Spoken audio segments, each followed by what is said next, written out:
De instrumento de muerte a símbolo eterno, el misterio de la cruz revelado.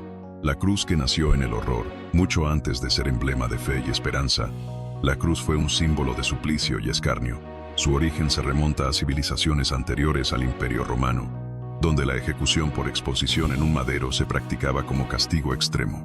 Entre los antiguos persas, bajo la influencia de la religión zoroastriana, esta forma de muerte tenía un matiz ritual.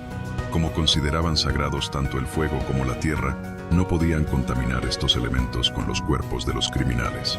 Así, los colgaban de estructuras de madera para que murieran lentamente a la intemperie, consumidos por el sol y las aves carroñeras.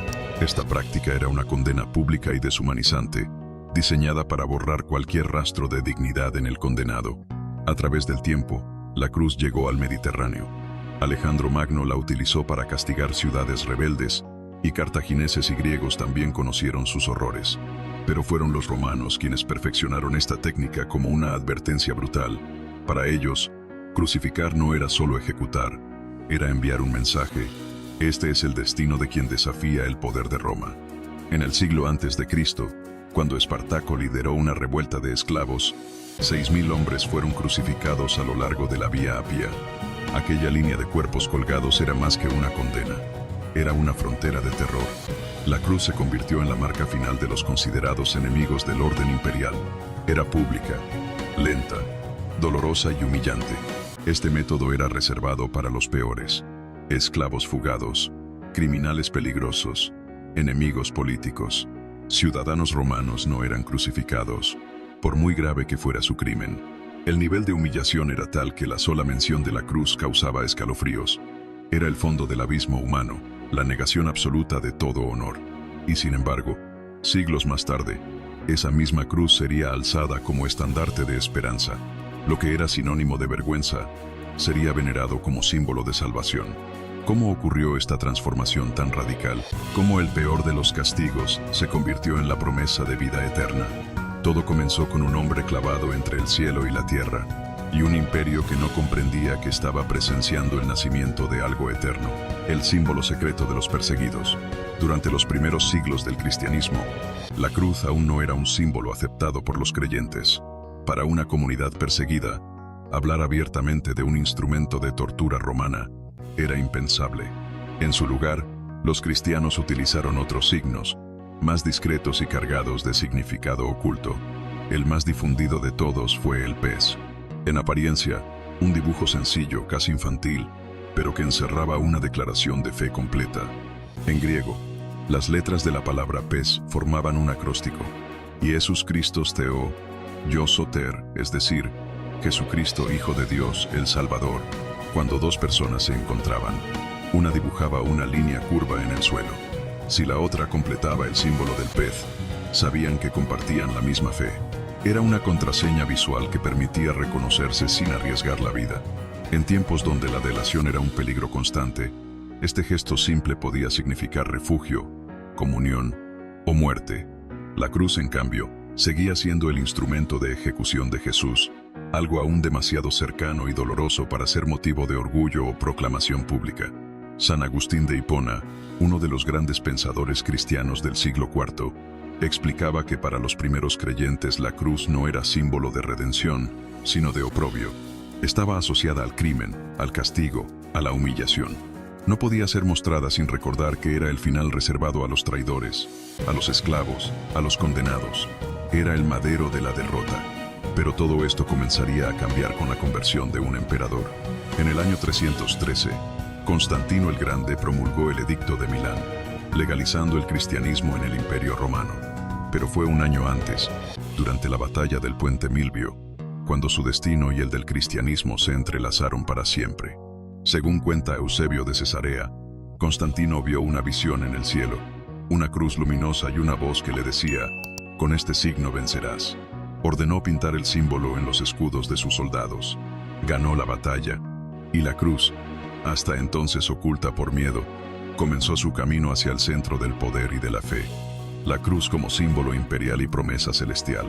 Cuando Constantino ganó la batalla del Puente Milvio y legalizó el cristianismo, se abrió un nuevo capítulo en la historia de la cruz. Aquella imagen que representaba sufrimiento y vergüenza fue colocada ahora en estandartes, escudos y monedas.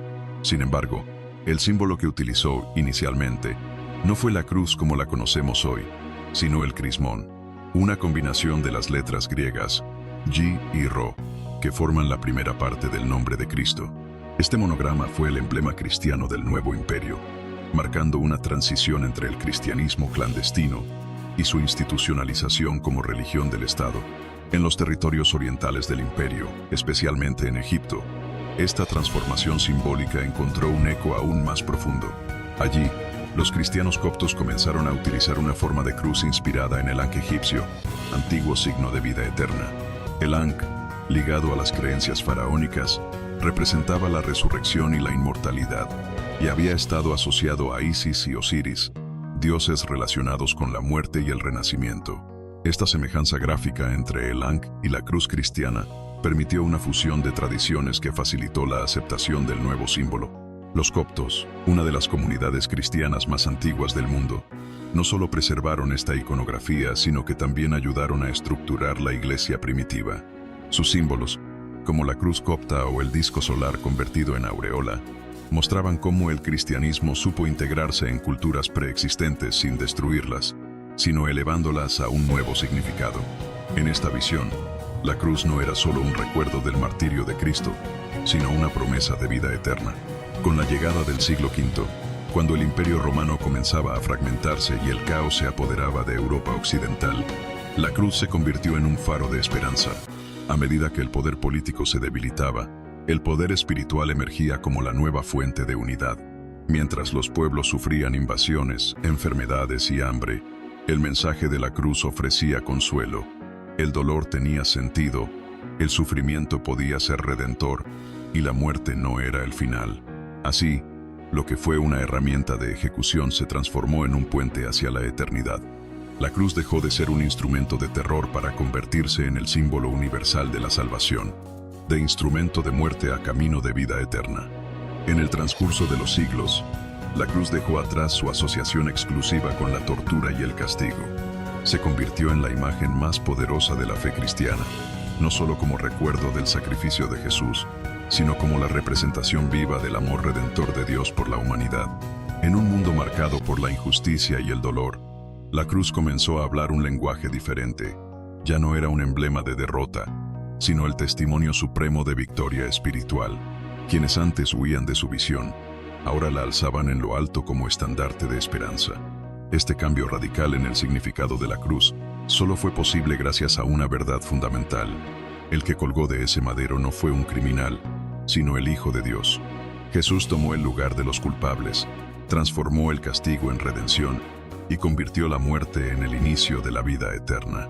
Cada clavo, cada herida, cada gota de sangre hablaba de un amor que trasciende toda comprensión humana. Por eso, lo que en otro tiempo se reservaba para los más despreciables, ahora era abrazado por los fieles como símbolo de gloria. A lo largo de la historia, miles de creyentes han encontrado en la cruz la fuerza para seguir adelante. Mártires, perseguidos, marginados y humildes han llevado cruces al cuello, al pecho o al corazón, no como adorno sino como compromiso. Era la señal de que, aunque el mundo ofreciera sufrimiento, Cristo había vencido al mundo. En la cruz se hallaba la garantía de que el dolor no sería en vano, que la entrega tendría recompensa y que la muerte no tendría la última palabra. La cruz se volvió también una llamada a la imitación. Si alguno quiere venir en pos de mí, dijo Jesús, niéguese a sí mismo, tome su cruz cada día y sígame. La fe cristiana no presenta la cruz como un talismán mágico, sino como una forma de vida, la vida del que ama hasta el extremo, del que sirve, del que perdona. En ese camino de entrega se encuentra el verdadero sentido de la existencia. Y así, el madero infame se convirtió en árbol de vida, y el horror de la crucifixión se transformó en la mayor promesa del cielo. Ahora te hago una invitación muy especial. Si este mensaje tocó tu corazón, suscríbete al canal Biblia del Señor para seguir descubriendo la verdad que transforma vidas. Comenta qué te reveló este viaje por la historia de la cruz y comparte este video con quienes necesitan esperanza. La cruz no fue el final, fue el inicio de todo. Nos vemos en el próximo video, donde la Biblia cobra vida como nunca antes.